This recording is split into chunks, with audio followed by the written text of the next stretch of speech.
आज तो वैसे सारे लोगों के यहाँ मौसम बढ़िया होगा, कोई दिक्कत ही नहीं। जी सर। सर मौसम तो ठीक है लेकिन नेटवर्क नहीं मिल रहा है। ठीक है ना, आज जैसे स्क्रीन पे ज्यादा दिखते हुए चलना है ना, उतना ज्यादा नहीं है, बस समझते चलना है। पॉइंट्स डाले हुए हैं, जो टर्म आई थी सारे चैप्टरों में वो सब है, वो सारी चीजें हो जाएंगी तो सब याद आ जाएगा, मतलब सब चीजें बनने लगेंगी, है ना। चलो ठीक है, एक साइड से चालू करते हैं ना। देखो पहले वाले चैप्टर पे क्या चीज हो रही थी, यहाँ पे सजीव जगत हो रहा था, है ना, जीव जगत था। तो एक सेकेंड ऐड कर लेना तुमको।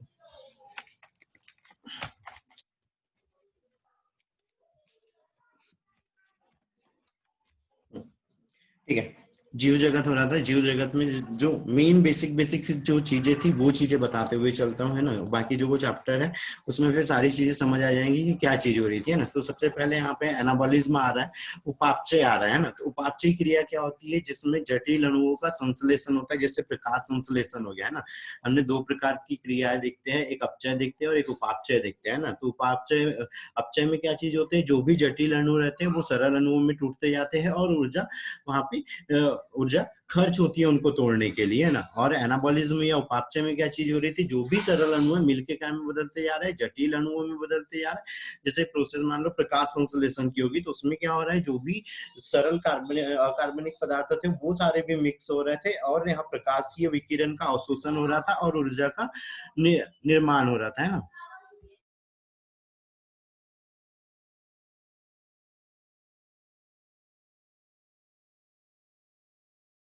करो, ठीक है।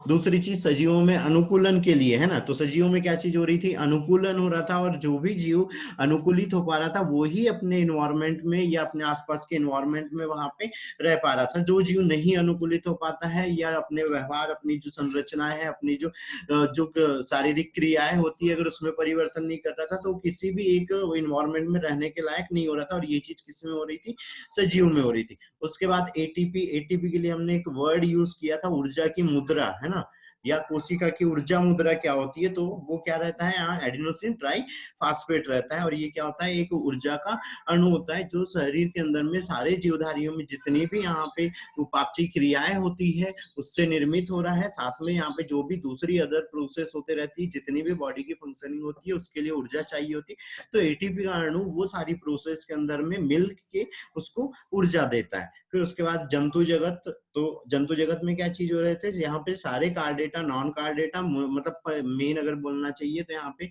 पांच जो जगत आ रहे थे वो सब किसके अंदर में आ रहे थे, जंतु जगत में आ रहे थे। मोनेरा जगत, प्रोटिस्टा, फंगाई, प्लांट और एनिमल, ठीक है। फिर अपचय, अभी बताया था कि यहाँ पे जटिल अणुओं का क्या हो रहा था, विघटन हो रहा था और सरल अणुओं में बन रहा था। और यहाँ पे जो क्या हो रही है, ऊर्जा खर्च हो रही। अब यहाँ पे पहले भी एक चीज बताई थी, ये चीज बहुत अच्छे से याद रखना कि श्वसन में क्या होती है, ऊर्जा हमेशा खर्च होती है, लेकिन जो कोशिकीय श्वसन होता है उसमें ऊर्जा उत्पन्न होती है। और कोशिकीय श्वसन कहाँ पे होता है, कोशिकीय श्वसन कहाँ पे होता है बेटा, माइटोकॉन्ड्रिया में। ठीक है। तो जो कोशिकीय श्वसन होता है वो माइटोकॉन्ड्रिया के अंदर में होता है और उसमें क्या होती है, ऊर्जा उत्पन्न होती है ना। उसके बाद में कोशिका, कोशिका क्या है, ये तो बेसिक चीज है, पता ही है कि क्रियात्मक संरचनात्मक इकाई है जितने भी जीवधारी है उनके लिए, है ना। फिर बारी आती है, हमने यहाँ पे क्लासिफिकेशन देख रहे थे, उसमें हायरार्की देखी थी, है ना। तो हायरार्की में हमने एक चीज बोली थी कि जब हम जाति से लेके ऊपर जगत तक जाते हैं तो लक्षण क्या होने लग जाते हैं, यहाँ पे घटने लग जाते हैं, और जब नीचे आने लगते हैं तो लक्षण बढ़ने लग जाते हैं। तो वर्ग में, वर्ग क्या हो रहा है, गण के ऊपर की श्रेणी होती है और इसमें क्या होता है, जो बहुत सारे गण होते हैं वो मिलके वर्ग बना रहे हैं। और इसमें जो लक्षण है, हम अगर जाति की अपेक्षा में बात करें तो वर्ग में जाति की अपेक्षा में लक्षण कैसे होने लग जाते हैं, कम होने लग जाते हैं। उसके बाद कुल है, तो कुल में क्या चीज हो रही है, वंश के ऊपर की श्रेणी है। तो जैसे यहाँ पे जाति, यहाँ पर भी मेन इनके लिए यही चीज याद रखना है कि जाति की अपेक्षा इनमें क्या चीज हो रही है। तो हम जाति की अपेक्षा जितना ऊपर जाते हैं लक्षण कैसे होने लग जाते हैं, यहाँ पे कम होने लग जाते हैं। लेकिन हाँ क्या, लेकिन एक लक्षण क्या होता है, बढ़ता रहता है ना, या एक लक्षण जो रहता है वो हमेशा इनमें समान रहता है, बाकी दूसरे लक्षण इसमें चेंजेस हो सकते हैं। तो जो एक स्पेसिफाइड रहता है, जिस भी लक्षण के आधार पे हम वर्गीकरण कर रहे हैं, वो लक्षण लगभग लगभग इनमें समान चलता है, बाकी जो दूसरे लक्षण होते हैं उसमें चेंजेस आते रहते हैं। फिर यहाँ पे फ्लोरा, फ्लोरा में क्या चीज हो रही है, किसी विशेष क्षेत्र के पेड़ पौधे, है ना, हम क्या बताया था हमने, कुंजी बनाई थी लास्ट में, हमने हर्बेरियम पढ़ा था, हर्बेरियम में क्या चीज बोली थी, कुंजी बोली थी, है ना, की बोली थी, है ना, या इसी को यहाँ पर क्या आता है, एक मेमोग्राफ भी आता है। मेमोग्राफ या फ्लोरा का मतलब ये होता है कि हम कोई भी एक पर्टिकुलर जियोग्राफिकल क्षेत्र ले लो, वहां पर क्या क्या चीजें पाई जा रही है, कौन कौन से पेड़ पौधे पाए जाते हैं, वो किस वर्ग के हैं, बस इनकी जो सूची होती है वो तैयार करते हैं। और उसमें क्या होता है, हमने ग्रीन डाटा बुक और रेड डाटा बुक देखी, तो हम उसके आधार पे भी यहाँ पे उनका क्लासिफिकेशन करते हैं, उनको मार्क करके रखते हैं कि कौन सी प्रजाति या कौन से पेड़ पौधे ग्रीन डाटा बुक के अंदर में आ रहे हैं या ग्रीन लिस्ट के अंदर में आ रहे हैं, और कौन से वाले पेड़ पौधे रेड लिस्ट में आ रहे हैं। रेड लिस्ट में या रेड डाटा बुक में कौन से पौधे जो या तो संकट प्राय है, मतलब जो विलुप्त होने की कगार पे है, या कोई विलुप्त हो गए हैं, या जस्ट विलुप्त होने वाले, वो कैटेगरी हमने इसमें रखते हैं ना। और जो ग्रीन डाटा बुक है उसमें मतलब कौन सी जाति विकसित हो रही है, कौन सी नई जाति उनको मिली है, किस तरह के वो इन्वायरमेंट में रह रही है, वो कैसे ग्रोथ कर रही है, ये सारी चीजें, मतलब अगर अच्छी ग्रोथ कर रही है तो उसको हम क्या कर रहे हैं, ग्रीन डाटा बुक में रख रहे हैं या ग्रीन लिस्ट में रखते हैं ना। फिर अगली चीज आती है आवास। तो आवास, ये आवास और हमने एक निकेत चीज पढ़ी थी, है ना। तो आवास का मतलब क्या हो रहा था, वो जगह जहां पर कोई जीव रह रहा था और उसके सुटेबल इन्वायरमेंट हो रहा था वहां पे, जिसमें वो अपने सारा जीवन व्यापन कर रहा था। और निकेत के लिए क्या बोला था, आवास के अंदर का एक पर्टिकुलर रीजन जिसके अंदर में केवल एक जीव रहता है और सिर्फ उसी के लायक अनुकूलित वातावरण रहता है ना। फिर उपापचय, उपापचय मेटाबॉलिज्म, जीव के शरीर में होने वाले सभी रासायनिक प्रोसेस, है ना, चाहे वो इधर एनाबॉलिज्म, एनाबॉलिक हो या कैटाबॉलिक हो, है ना, मतलब उपचय हो या अपचय हो, सारी की सारी किसके अंदर में आ जाती है, उपापचय में आ जाती है। और जो सजीव है उसकी ये मुख्य विशेषता होती है कि उसमें उपापचयी क्रियाएं पाई जाती है ना, उसमें दोनों तरह की क्रियाएं होती है, जैसे सजीव में दोनों तरह की क्रिया हो रही, एक तो जिसमें ऊर्जा उत्पन्न हो रही है वो भी हो रही है, और दूसरी जिसके अंदर में ऊर्जा खर्च हो रही वो भी हो रही है ना। फिर सजीव के अंदर में न्यूक्लिक अम्ल होते हैं, न्यूक्लियोटाइड का बहुलक बना होता है, और वो क्या होता है, डीएनए और आरएनए होता है। और डीएनए आरएनए पे याद रखना है कि जो डीएनए आरएनए रह रहा है, जो निम्न कोटि के जीव है उसके अंदर में क्या हो रहा है, यहाँ पे आरएनए, जैसे वायरस की अगर हम बात करें तो उसमें आरएनए और डीएनए दोनों रहते हैं, है ना। फिर जो अनुवांशिक पदार्थ है उसके लिए याद रखना है, जो बैक्टीरिया वगैरह में रहता है एक अतिरिक्त अनुवांशिक पदार्थ रहता है जो रिंग के जैसी संरचना में रहता है, और जिसकी संख्या 20 से लेके 200 तक भी हो सकती है ना। और आकार भी उसके अलग अलग हो सकते हैं। क्या कहलाता है यहाँ पे, प्लाज्मिड कहलाता है। प्लाज्मिड। हम्म सर, हम्म सर जीवाणु, जो जैसे प्लांट वायरस होता है तो उसमें आरएनए होता है, अनुवांशिक पदार्थ, और जो देखो, ह्यूमन हाँ हाँ हाँ ह्यूमन वाले में डीएनए होता है। नहीं नहीं, ऐसा जरूरी नहीं है। देखो, प्लांट और जो ह्यूमन या जो एनिमल वाले वायरस है, ये उसमें दोनों में ही आरएनए और डीएनए दोनों वाले वायरस हो सकते हैं। हाँ, ये चीज है कि जो इधर एनिमल वाले जो वायरस है ना, ये प्लांट पे कोई असर नहीं कर सकते, है ना। और जो प्लांट वाले वायरस है वो ह्यूमन में कोई असर नहीं कर सकते। मतलब दोनों के लिए जो वायरस रहते हैं वो अलग अलग रहते हैं, क्योंकि वायरस जो है, वायरस देखो, वायरस में क्या चीज हो रही है, बहुत ही स्पेसिफाई क्यों होते हैं वायरस, है ना, कि उनको जो इन्वायरमेंट चाहिए, जिस तरह की उनको सेल चाहिए, वो उन्हीं सेलों के ऊपर में अटैक कर। जिसको आवाज नहीं आ रही ना बेटा, वो नेटवर्क में रहो, और अगर दिक्कत होती है तो वो बाद में इस वीडियो को रिपीट करके देखेंगे, ठीक है। तो जो प्लांट होते हैं ये स्पेसिफाइक होते हैं। जैसे हमने एंटीबॉडी और एंटीजन के लिए बोला था कि एंटीबॉडी और एंटीजन में क्या होता है, जैसे अगर मान लो कोई यहाँ पे ये गोल एंटीजन है, तो इसके लिए जो एंटीबॉडी चाहिए वो हमको कैसी चाहिए, इस तरह वाली चाहिए कि इसके साथ में ये मैच कर सके। तो जो वायरस होते हैं वो भी बहुत स्पेसिफाइक होते हैं, किसी सेल से जुड़ने के लिए उसके जो रिसेप्टर्स होते हैं वो सेम होना चाहिए, तभी वो किसी सेल के साथ में जुड़ पाएगा, नहीं तो वो वहां पर जो अटैच ही नहीं हो पाएगा। जब अटैच नहीं हो पाएगा तो वो वायरस कैसे रहना है, निष्क्रिय रहना है, उसको कोई असर ही नहीं पड़ना है, या वो कोई मतलब कोई अपनी जैसे प्रजनन करता है वो प्रजनन वगैरह ही नहीं कर पाएगा, ठीक है।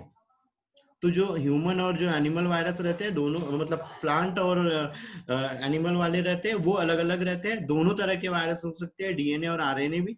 दूसरी चीज यहाँ पे जो याद रखने वाली चीज मैंने बोली थी कि इस पे क्या याद रखना है, तो याद रखना है कि वायरस के अंदर में कल ऑब्जेक्टिव वाला बताया था, है ना, 4 ऑप्शन दिए रहेंगे, तो उसमें से क्या करना है, डीएनए या आरएनए।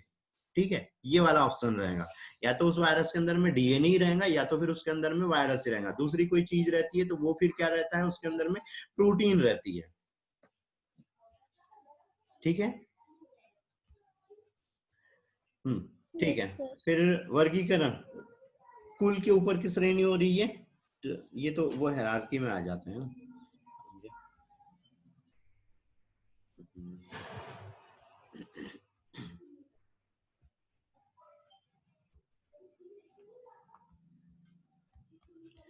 एक सेकंड ऊपर चले गया था। ठीक है। फिर जीव में क्या चीज हो रही थी, जो अब यहाँ पे सजीव बोल रहे थे, तो हम सजीव को सिंपल सी चीज क्या बोल सकते हैं, जिसके अंदर में यहाँ पे उपापचय क्रिया हो जाती है, वो क्या कहलाते हैं, सजीव कहला रहे हैं ना।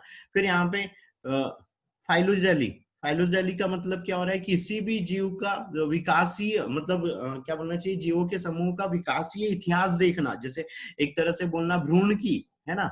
तो हम सारे जीवों का विकासीय संबंध देखते हैं कि वो कैसे यहाँ पे विकसित हुए। इसके लिए एक हम अगर विकास के जब प्रमाण देखेंगे तो उसमें एक सिद्धांत देखेंगे, भ्रूणीय प्रमाण, है ना। तो उससे हमको क्या पता चलता है कि जो भी जीव है वो सारे के सारे की जो भ्रूणीय अवस्थाएं होती है वो कैसी होती है, समान होती है। लेकिन जब वो जीव विकसित हो जाता है तो उसकी जो प्रवस्थाएं हो जाती है वो सब कैसी हो जाती है, विकास की जो प्रवस्थाएं रहती है वो सारी की सारी अलग होती है, लेकिन उसकी जो भ्रूणीय अवस्थाएं है सारे जीवों की लगभग लगभग समान रहती है ना।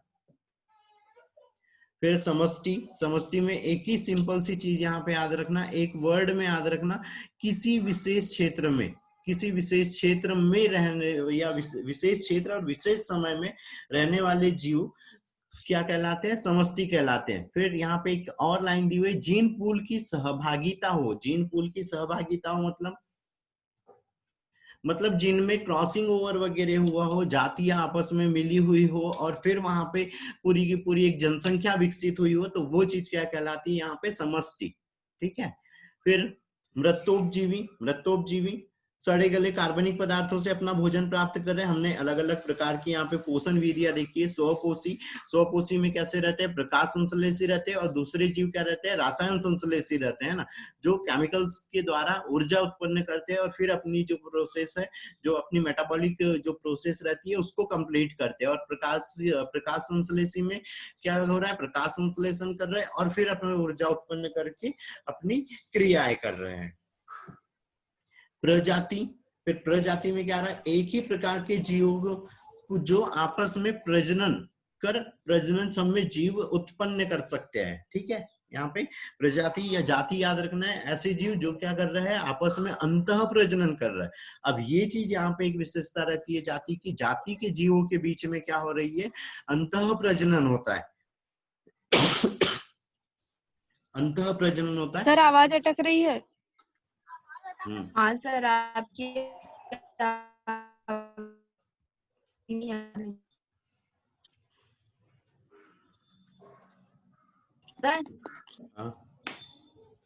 सर जाति, प्रजाति और नस्ल में क्या अंतर होता है?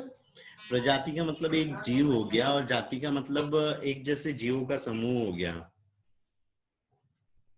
मतलब कैसे बोलना चाहिए, जैसे गुलाब हो गया, एक जाति है लेकिन उसमें लाल गुलाब है और एक सफेद गुलाब है, तो ये उसकी प्रजातियां हो गई। ठीक है।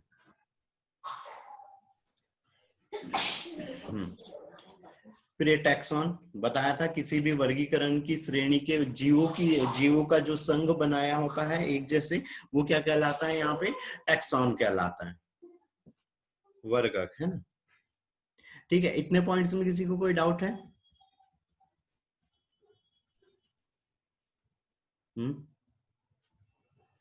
No sir.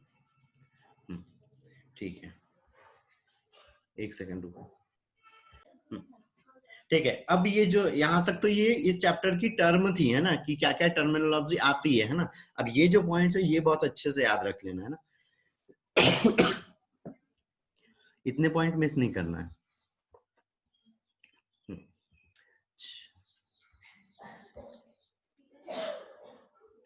चलो पहला जीव। अब देखो यहाँ पे जो पॉइंट्स बन रहे हैं ना, इससे बाहर ऑब्जेक्टिव नहीं जाना है। जैसे जो मैं एनसीईआरटी की बात कर रहा था,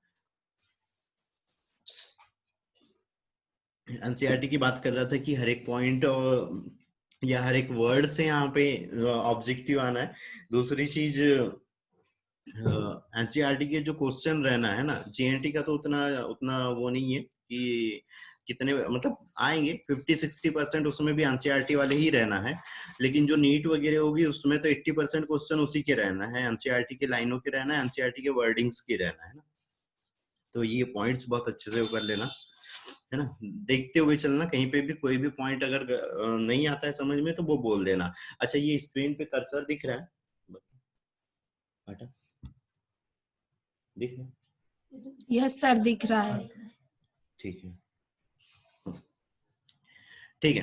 पहला अब भी बताया था कि यहाँ पे जीव है ना, जीव में क्या हो रहा है, कोशिकीय संगठन हो रहा है ना, कोशिकीय संगठन हो रहा है, वृद्धि और विकास होता है जिससे उपापचय द्वारा साम्य बना रहता है। उपापचय द्वारा साम्य बना रहता है मतलब क्या चीज हो रही है, जैसे यहाँ पे उपापचय क्रिया हमने बोली तो श्वसन हो रही, पाचन हो रही, अवशोषण हो रही, उत्सर्जन हो रही, प्रजनन हो रही, ये सब चीजें क्या कहला रही थी यहाँ पे, मेटाबॉलिक रिएक्शंस कहला रही थी है ना। तो उसी के द्वारा उस जीव में जो इन्वायरमेंट है उसके साथ में साम्य अवस्था बनी रहती है, क्योंकि इसी के इन्हीं प्रोसेस के कारण क्या चीज हो रही है कि उसमें जन्म हो रहा है, मृत्यु भी हो रही है, उसकी बॉडी की फंक्शनिंग काम नहीं कर रही है, तो संख्या भी क्या हो रही है, जीवों की कम हो रही है ना। तो समष्टि में साम्य बना रहता है उपापचयी क्रियाओं के कारण है ना। फिर जो जीव है उसके अंदर में अपने प्रतिरूप बनाने की क्षमता होती है। अब यहाँ पे प्रतिरूप बनाने की क्षमता होती है मतलब सिर्फ इतना सा याद रखना, वो लैंगिक प्रजनन करे या अलैंगिक प्रजनन करे उससे मतलब नहीं है, बस इतना याद रखना है कि जो सजीव है उसके अंदर में नए जीव उत्पन्न करने की क्षमता होती है। फिर यहाँ पे ये वर्ड आया चेतना और अनुकूलनशीलता पाई जाती है ना। चेतना मतलब संवेदनशीलता, किसी भी चीज के प्रति वो संवेदनशील होता है और उसी के कारण क्या हो जाता है, उसमें अनुकूलनशीलता पाई जाती है कि अगर इन्वायरमेंट में अगर कोई चेंज हुई है तो वो संवेदनशील होता है। जीवों का लक्षण ही होता है कि संवेदनशील होता है, वो अपने आप को चेंज कर लेता है। फिर यहाँ पे छुई मुई देखी होंगी, छुई मुई के अंदर में भी क्या होता है, हम उसका हाथ लगाते हैं तो हाथ लगाते हैं तो उसकी पत्तियां सिकुड़ जाती है ना, सिकुड़ जाती है, मुरझा जाती है। हाँ कुंचन कुंचन इसोफेगस में होती है। कोई गति होती है उसमें, बता किस गति के, वो तो प्रोसेस है स्पर्शानुवर्तन। क्या क्यों सिकुड़ जाती है? तो रसानुकुंचन के, रसानुकुंचन, हाँ ठीक है जीव द्रव्य कुंचन है ना। वो क्या करती है, कोशिका अंदर जो भी वहां प्लांट की जो सेल है उसके अंदर में जो वाटर रहता है उसको बाहर निकाल के जो तने या जो वेसल्स रहती है उसके अंदर में डाल देती है। तो पत्ती के अंदर में क्या हो जाना है, दाब कम हो जाना है, जिसके कारण वो सिकुड़ जाती है और बंद हो जाती है। ठीक है, अब वो पानी कहाँ जाता है, तो या तो वो उसकी शाखाओं में चले जाता है या जो जाइलम रहता है, जो स्टेम हो गया उसका जो जाइलम रहता है उसके अंदर में वो वापस धकेल देती है, जिसके कारण वो चिपक जाती है। ठीक है।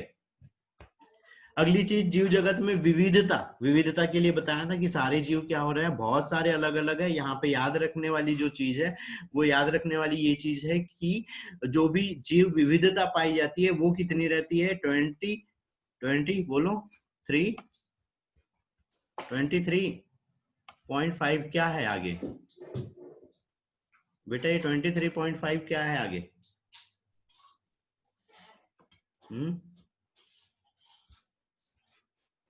है कोई?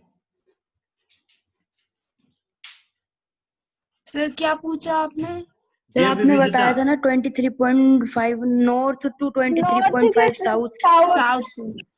सर घट बढ़ती जाती नहीं, सबसे अधिक होती है। हाँ, सबसे और जो अधिक इक्वेटर है वहां पर क्या है, सबसे ज्यादा जैव विविधता है जो भूमध्य रेखा है वहां पर। और ये जो 23.5 नॉर्थ से लेके 23 साउथ तक का जो रीजन आ जाता है, उस रीजन में भी क्या हो रही, जैव विविधता बहुत ज्यादा मात्रा में पाई जाती है। लेकिन पोलर रीजन की ओर जाने पर जैव विविधता दोनों साइड में क्या होती जाती है, यहाँ पे घटती जाती है। ठीक है, चलो अगली चीज आ रही है यहाँ पे नामकरण। तो नामकरण में क्या चीज है कि हम उसके लोकल नाम के साथ साथ में उसको एक इंटरनेशनल नाम भी देते हैं, जिसके कारण में उसको हम किसी भी स्थान पे जाए, वो जीव अगर हमको मिल रहा है तो हम उसके लक्षण, उसकी जैविक क्रियाएं, उसका विकास, उसका इतिहास, सारी चीजें हम बता सके, उसमें कोई मतभेद ना हो, उसी के लिए हम यहाँ पर क्या करते हैं, नामकरण करते हैं। और यही क्या कहलाता है यहाँ पे, नोमेनो कल्चर कहलाता है। फिर नामकरण में पद्धति थी द्विनाम पद्धति। तो द्विनाम पद्धति में एक ही चीज यहाँ पे सबसे ज्यादा याद रखने वाली कि प्रथम नाम क्या रहता है, उसका वंश रहता है, और जो दूसरा नाम रहता है वो उसका जाति रहता है, और उसको हम अंग्रेजी के बड़े अक्षर में लिखते हैं और जाति। इटालिक में लिखते हैं। तिरछे लिखते हैं, इटैलिक में लिखते हैं, तिरछे। इटालिक में लिखते हैं, तिरछा। ठीक है। Yes sir. फिर जीव विज्ञान की वो शाखा जो जीव की नामकरण पहचान, टैक्सोनॉमी, वर्गीकी कहलाती है, जिसमें एक जीव को पहचान मिलती है, उसको उसका जैव विकास हमको पता चलता है, उसका इतिहास पता चलता है, वो कैसे रह रहा है, क्या उसकी लाइफ साइकिल है, ये सारी चीजें हमको टैक्सोनॉमी में पता चल जाती है ना। और बायोडायवर्सिटी का भी हम अध्ययन टैक्सोनॉमी की सहायता से कर सकते हैं कि किस जगह पे कोई किस तरह का जीव रह रहा है ना। ठीक है।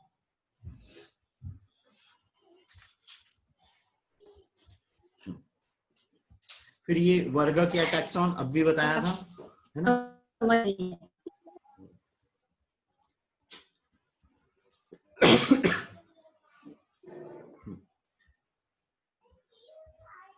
ठीक है।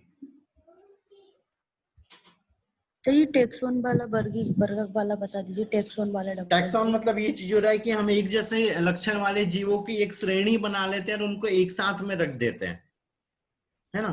वर्गीकरण में जैसे ये जो है, ये सारे क्या है यहाँ पे, जाति, स्पीसीज वगैरह सब टैक्सॉन है। हमने एक यहाँ पे वर्ग या एक कॉलम बना लिया जिसके अंदर में हम सारे जीवों को उनके लक्षणों के आधार पे उनको रखते जा रहे हैं।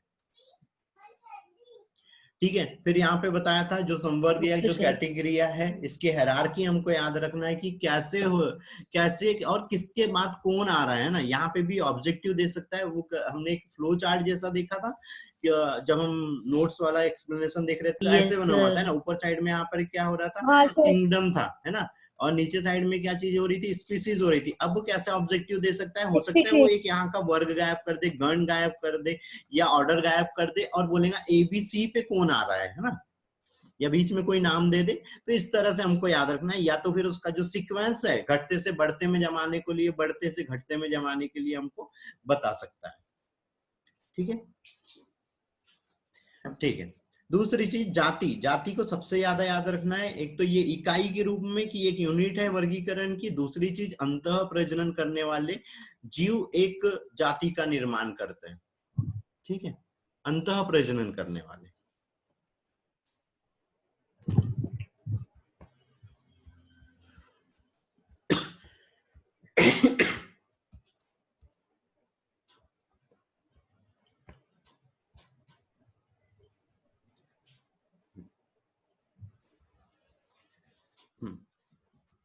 फिर आता है हर्बेरियम। हर्बेरियम में क्या हो रहा था, पौधे को सुखा के रख रहे थे। इसमें 1% मर्क्यूरी क्लोराइड, हाँ, और जो हम एंटी फंगल के लिए जो हम यूज कर रहे थे, क्या कर रहे थे, 1% मर्क्यूरी क्लोराइड का यूज कर रहे थे कि उस पौधे वगैरह के ऊपर कवक वगैरह की वृद्धि ना हो। ये बहुत अच्छे से याद रखना।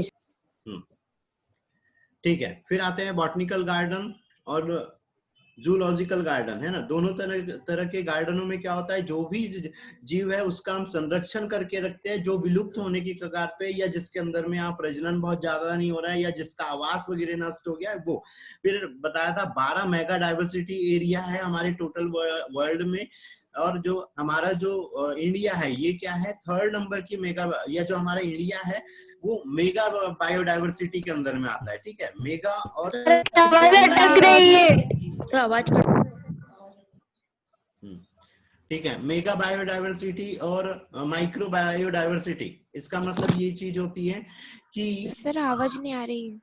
कुछ भी नहीं आ रही सर आपकी सर आवाज अटक रही है। 1 मिनट रुको तो।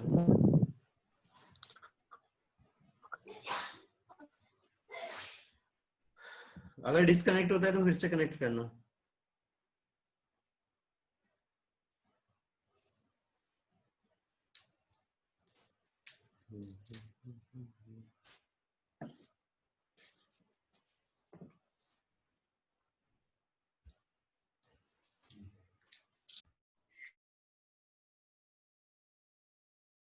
कल आ गया।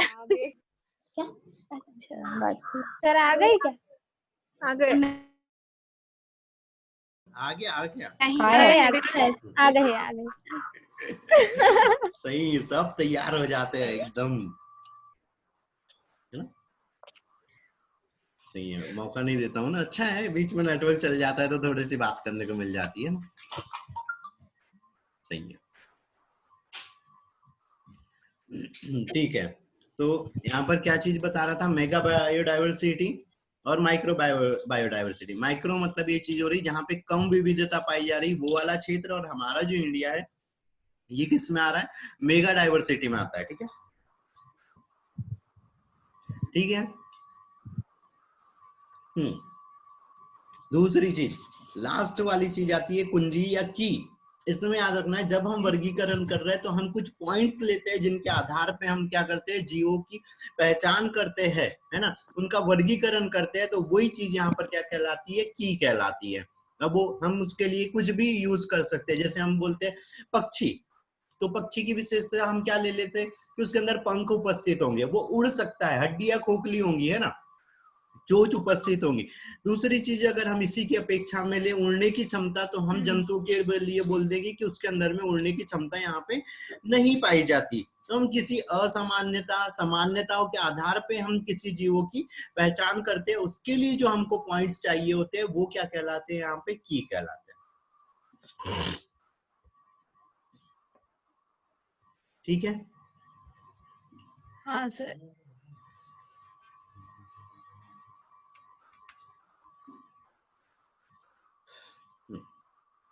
फिर अरस्तु का सबसे सरल वर्गीकरण जो था वो किसका था, अरस्तु का था, है ना। उनने क्या किया था, दो चीजों में बांटा था, एक जंतु में, दूसरा पादप में, है ना। फिर जंतु में इनेमा और एनेमा, इसका मतलब ये हो रहा था, इनेमा मतलब रक्त वाले और लाल रक्त, एनिमा मतलब लाल रक्त वाले जो नहीं है वो वाले जीव, है ना। Yes sir. द्विजगत वर्गीकरण फिर पता था कि द्विजगत वर्गीकरण में क्या चीज करी थी, सिर्फ दो जगत थे, जंतु जगत और पादप जगत। फिर उसमें दूसरे वर्ग क्लास से सब अलग अलग हो रही थी ना। तीन जगत वर्गीकरण किसने दिया था, ये याद रखना है, अर्नेस्ट हैकेल ने दिया था। और इसने तीन में बांटा था, सजीव मतलब जंतु, पादप और प्रोटिस्टा। ठीक है। फिर पांच जगत वर्गीकरण आर.एच. व्हिटेकर ने दिया था। पांच जगत याद रखना है। अब पांच जगत वर्गीकरण का मापदंड किस पे आधारित था, ये याद रखना बहुत अच्छे से पॉइंट, है ना। तो जो पांच जगत वर्गीकरण था उसमें क्या क्या चीजें शामिल थी, सबसे पहले तो शामिल था उसमें कोशिका की संरचना, फिर मतलब कोशिकीय स्तर, उसके बाद शारीरिक स्तर, पोषण की विधि और पारिस्थितिक मतलब वो किस तरह के एनवायरमेंट में रह रहा है, कैसे रह रहा है, कैसी उसकी उपापचयी क्रियाएं हो रही है, इसका आधार था। तो यहाँ पे ये एक और ऑब्जेक्टिव हो जाता है। ठीक है, कंफर्म। चलो, फिर बैक्टीरिया को मोनेरा जगत में रखा था, है ना। क्या हो रहा था, हर एक जगह पे उपस्थित हो रहे थे, जिस भी तरह का एनवायरनमेंट हो रहा था। अगर उसने सिंपल सा वो पूछ लिया तो सिर्फ इतने से पूछ सकते हैं कि बैक्टीरिया सर्वव्यापी है या नहीं है। तो यहाँ पे क्या चीज आ जाती है, दिमाग में ये चीज आती है कि ध्रुवीय प्रदेश पे उपस्थित हो रहे हैं या नहीं। तो लेकिन वहां पर भी क्या हो रहा है, कुछ बैक्टीरिया उपस्थित रहते हैं, इसीलिए इसको सर्वव्यापी में ही याद रखना पड़ेगा, है ना। बाद में फिर उसकी उपापचयी क्रियाओं से संबंधित पूछ सकते हैं कि जो जैसे थर्मोएसिडोफिलस हो गए, है ना, ये उच्च तापमान पर भी अपनी प्रोसेस कैसे कर पाते हैं। तो यहाँ पे क्या रहता है, थर्मोस्टेबलाइजिंग एंजाइम रहता है, या हमने इंसुलिन निर्माण के अंदर में बताया था कि क्या चीज हो रही है, क्या टेक पॉलीमरेज उपस्थित रहता है ना। और टेक पॉलीमरेज कितने पे सक्रिय रहता है, 2 डिग्री सेल्सियस तक सक्रिय रहता है और उसकी प्रोसेस करने में मदद करता है। तो यहाँ पे जो थर्मोस्टेबलाइजिंग एंजाइम जो उपस्थित रहते हैं ये भी क्या होता है 91-92 डिग्री सेल्सियस तक नॉर्मल रहते हैं, आराम से अपनी प्रोसेस कर सकते हैं, आराम से अपनी फंक्शनिंग दिखाते हैं, जिसके कारण बाहर का टेम्परेचर अंदर नहीं आ पाता है। और अंदर जो उसकी बॉडी रहती है बैक्टीरिया की, जब हाई टेम्परेचर भी है आसपास के एनवायरमेंट में, तो उसकी बॉडी का टेम्परेचर 25 से लेके 40 डिग्री सेल्सियस तक ही रहना, जिसके अंदर में वो अपनी सारी मेटाबॉलिक प्रोसेस आसानी से कर सकते हैं। ठीक है, प्रोटिस्टा में फिर आता है डाइटम्स। डाइटम्स में याद रखना है, डाइटम्स में क्या रहती है, ये साबुनदानी के जैसे दिखते हैं ना, और इसमें सिलिका होता है इनकी बॉडी के अंदर में, जिसके कारण ये जीवित जीवाश्म भी कहलाते हैं और बहुत लंबे टाइम तक इनकी बॉडी यहाँ पे नष्ट नहीं होती है। शार्क इनको अपने भोजन के रूप में यूज करती है। पैंट बनाने में, टूथपेस्ट बनाने, ब्रश बनाने में हम इनका प्रयोग करते हैं। ठीक है, फिर डायनोफ्लेजिलेट्स। डायनोफ्लेजिलेट्स में क्या हो रहे थे, वो आइटम्स वगैरह आ रहे थे या वो प्रोटिस्टा आ रहे थे जिसके अंदर में यहाँ पे फ्लेजिला उपस्थित था, है ना। फिर आता है यूग्लेनॉइड। यूग्लेनॉइड यहाँ पे पुनरुद्भवन की क्षमता बहुत ज्यादा पाई जाती है, और जब यहाँ से जो यूग्लेनाइड हो गए, यहाँ पे अपंक कवक हो गए, प्रोटोजोआ हो गए, ये सारे के सारे के अंदर में क्या चीज रहती है, रोग उत्पन्न करने की क्षमता रहती है। ये जीवों के अंदर में रोग उत्पन्न कर सकते हैं। ठीक है, फिर यहाँ पे मलेरिया, प्रोटोजोआ में मलेरिया, प्लाज्मोडियम याद रख लेना, स्पोरोजॉइट्स अवस्था पाई जाती है उसमें, और दो लैंगिक अलैंगिक दोनों प्रकार का प्रजनन पाया जाता है। जब यहाँ पे वृद्धि करता है अलैंगिक प्रजनन के द्वारा, तो आरबीसी को तोड़ के क्या करता है, आरबीसी के हीमोग्लोबिन को तोड़ देता है और हीमोसाइनिन बनाता है, जो क्या होता है, एक विषैला पदार्थ होता है और शरीर के अंदर में ठंड और बुखार के लिए, मतलब ठंड और कपकपी के लिए उत्तरदायी रहता है। ठीक है,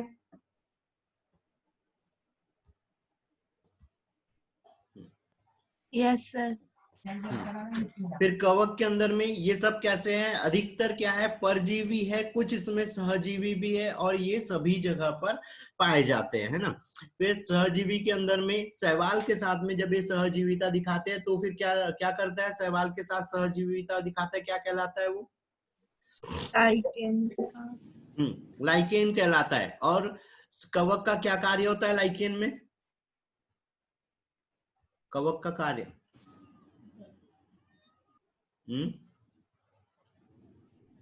कवक का कार्य, अरे जल्दी बताओ सर वो पोषण, प्रदूषण के लिए।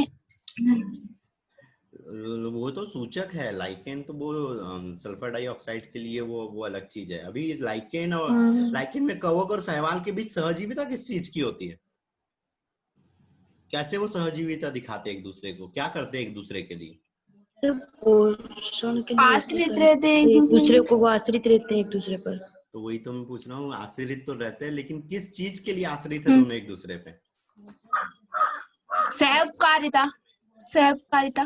ठीक है, नहीं इसको पता करूंगा अब मैं इसको लिख के भी रख रहा हूँ, आंसर चाहिए है ना, क्योंकि ये मैंने बताया है दोनों एक दूसरे के लिए क्या करते हैं। बेटा दोनों एक दूसरे के लिए क्या करते हैं, ये भी चीज तो याद रखना है। दोनों थोड़ी भोजन दे रहे हैं, एक भोजन देता है एक लेता है, तो कौन क्या, सर वो एक भोजन देता है एक लेता है, तो उसको सुरक्षा, एक दूसरे को सुरक्षा प्रदान करते हैं ना वो। नहीं, कौन भोजन देता है ये बता, सर शैवाल देता है कवक के लिए, शैवाल देता है लाइकेन को, कवक को देता है, शैवाल कवक को भोजन देता है, तो फिर कवक क्या करता है, कवक को बस उसको जीवित रहने के लिए चाहिए उसकी जगह। नहीं तो बताएंगे, सारे लोग बताएंगे हम। ठीक है, शैवाल का तो बता दिया और सही भी है कि ठीक है भाई वो उसको भोजन दे रहा है, ठीक है, प्रकाश संश्लेषण कर रहा है शैवाल और कवक को भोजन दे रहा है, लेकिन कवक क्या कर रहा है शैवाल के लिए, कवक जल लेता होगा ना, सर उसके सूक्ष्म जो शैवाल पे जो सूक्ष्म जीवी होंगे उसको मार देता होगा। ना चलो सब लोग ग्रुप में आंसर करना, देखते हैं क्या आंसर आते हैं ना। चलो आगे बढ़ते हैं ना। ठीक है, फिर यहाँ पे कवकों के चारों वर्ग है और इनमें क्या चीज होती है, हम यहाँ पे कवकों से एंटीबायोटिक्स बनाने के लिए भी इनका यूज करते हैं। फाइकोमाइसिटीज और एस्केमाइसिटीज, इनके द्वारा हम बहुत सारी एंटीबायोटिक्स बनाते हैं। ये दोनों क्या है यहाँ पे औषधीय रूपों में भी यूज करे जाते हैं ना। ठीक है, उसके बाद आती है पादप जगत। पादप जगत की सिंपल सी एक ही चीज याद रखना है कि इसमें क्लोरोफिल